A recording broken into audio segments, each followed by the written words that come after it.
So many people have done air fried steak. This is a ribeye. I just got olive oil on it, and then I'm gonna add some seasoning. Hold on a second. Okay, like I said, I got some olive oil on here, and I got some salt. And I actually just have garlic salt and some like Kingsford Cajun style spices. Here's the point. I many times make my own spices up, you know, whatever it is, paprika with chili powder and blah blah blah, salt, pepper. I mean, I grew up in the restaurant business. I was a cook for many years, so I am a good cook anyway. But the point is, but those are really good mixes, and I already had those, and it's going to be really good. The other thing is, I use the air fryer for everything, and I'm going to be doing more and more stuff in an air fryer. I've cooked a whole turkey roast in an air fryer. It was just white meat turkey, but in a pork roast came out like, I can't even tell you, in about an hour. It was like a 2-pound roast. How good it is. And I cooked everything in these air fryers. I've cooked bacon. I just cooked bacon last week, and the air fryer came out great. So the point is, I mean, it takes a little bit more time, even though I have like an 8-quart air fryer. But we're going to find out. I'm going to do this in an air fryer, and it's a ribeye, and I haven't done one in an air fryer, not a ribeye, and see how it comes out. So here we go. If you look, I put that straight on the grill of the air fryer, which I actually use a pan a lot of times, like this, to cook everything. Meat, all kinds of stuff, just because I don't want the grill messed up, and after a while they do deteriorate. But anyway, I had this on for like 5 minutes at 400 degrees.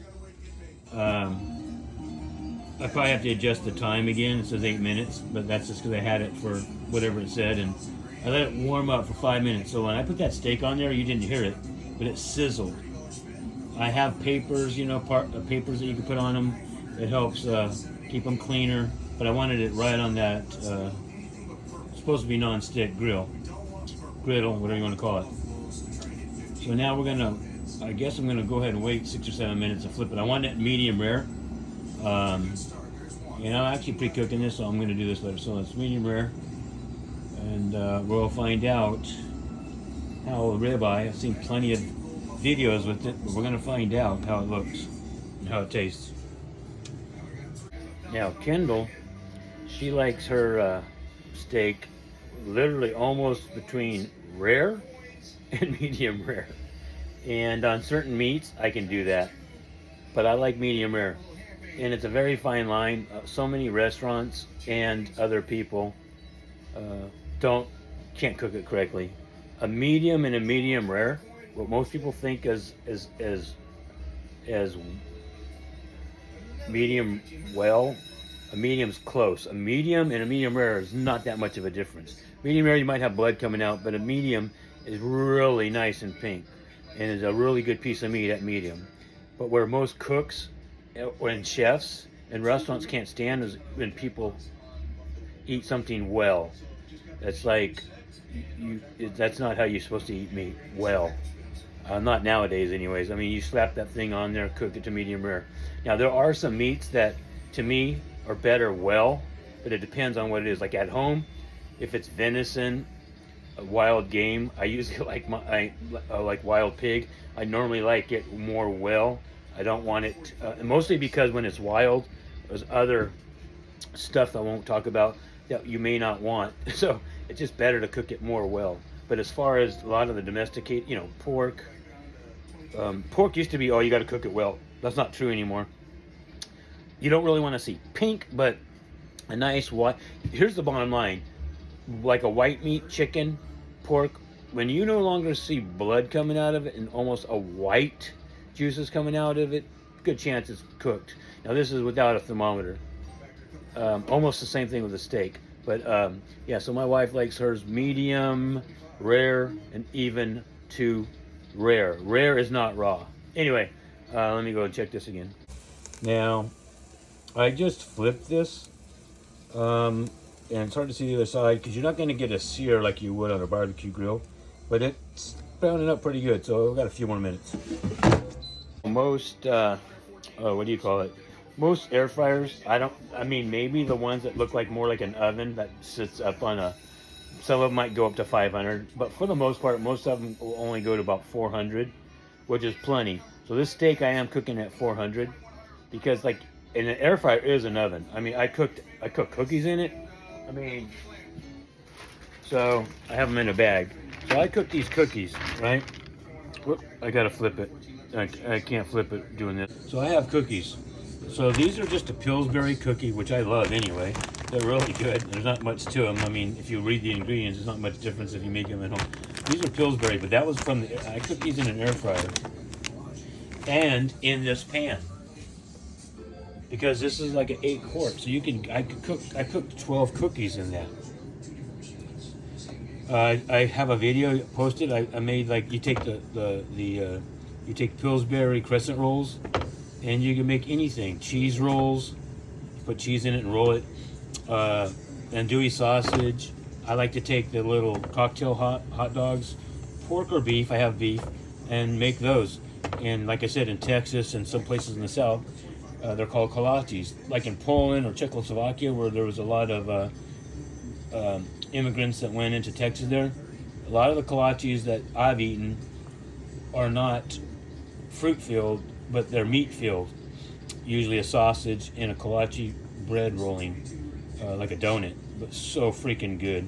But those are close. So then I just dip them in barbecue sauce or honey mustard, whatever you want to make. I just did andouille sausage today. I didn't film it. I should have. You slice up the andouille sausage. I put them in that little thing. And yeah, it might be hard to see. It's coming along. I have maybe a minute or two left. I think it's right at rare right now. I'm still cooking it at 400, and I added some minutes. It says 4 minutes, but you know, you just come in here, do that, add time to it if you need to, and you don't need to. The biggest thing is, if you ever use the paper inserts to put food on, which I was going to do on this, is like these.